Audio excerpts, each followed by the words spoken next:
Hi, welcome back. I'm Professor Donna Byrne, and this is Estates and Trusts Online Module 10E. This is the second part.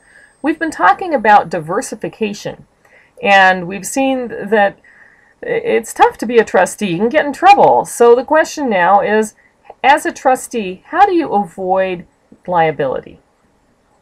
Can you delegate responsibility? Make it somebody else's problem so that you don't screw up? Well, the problem is the trustee's the one that we've empowered, not some third-party advisor. And the trustee really is supposed to be paying attention. So the old rule is no delegation. Yikes. Well, the restatement changes that because in our modern world, things are complicated. You need an expert. So the restatement allows delegation if that prudent person, and that's you, would delegate.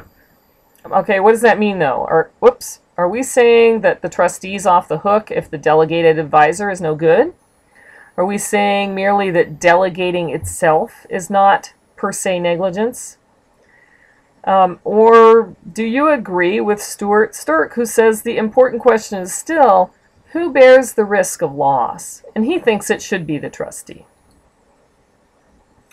What if the trust document gives trustee permission to act in certain ways, gives the trustee permission to delegate, or directs the trustee to delegate, gives the trustee permission not to diversify, or directs the trustee not to diversify?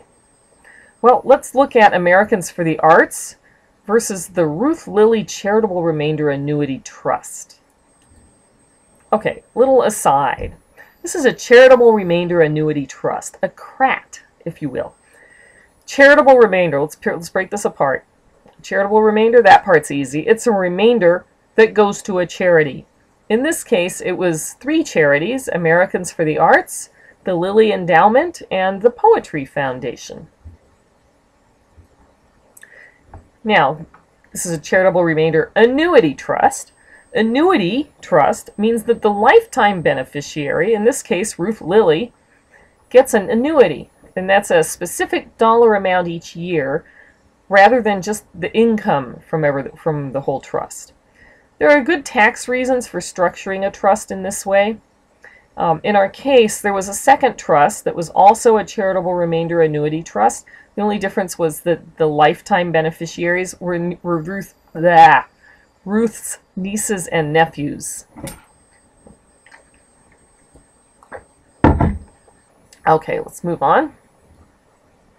Okay, the trusts were funded with Eli Lilly stock on January 18th, 2002.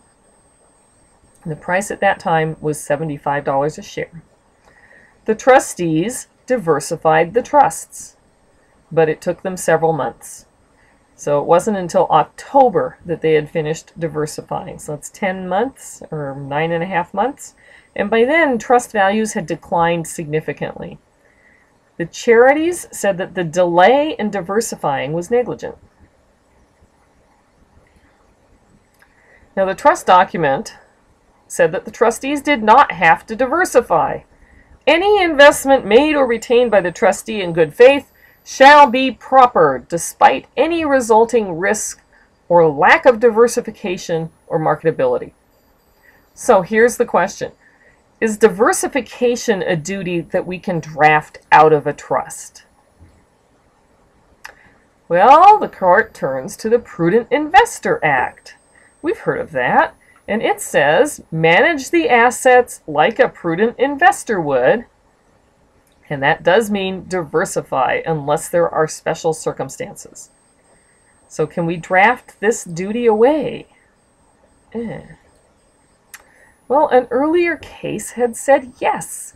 It had said that the language of a trust does not alter a trustee's duty to diversify unless the instrument creating the trust clearly indicates an intention to do so.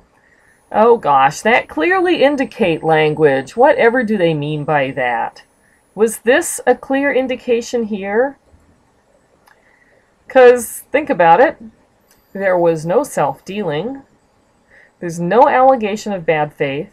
And there is that exculpatory clause. So the trustee here is accepted from the duty to diversify. no liability, right, for really taking several months to diversify, because they did eventually. Does it seem like the right result? Does it seem like the right result in this case?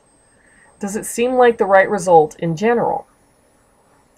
Well, you should think about this and take a look at the Cooper-Langevin debate. Langevin argues that the settlor should not be able to override the diversification duty, because that duty there is there because it's in the beneficiary's best interests. Cooper, on the other hand, says we should respect the settlor's non-diversification wishes. And the trust investment law should be flexible. Remember, we saw a court say that it was flexible and that was seen as a good thing? I mean, what if the trust owns a valuable painting as its only asset, and the purpose of the trust is to preserve that painting? I think that guy is Rembrandt. So generally, a trustee is required to diversify the trust portfolio. And that duty stems from an obligation to act like a prudent investor. The Restatement and the Uniform Prudent Investor Act both tell us this. If a prudent investor would delegate, a trustee can do that. And the settlor may eliminate the duty to diversify. In other words, you can draft this away. And that's another picture. Thank you for watching.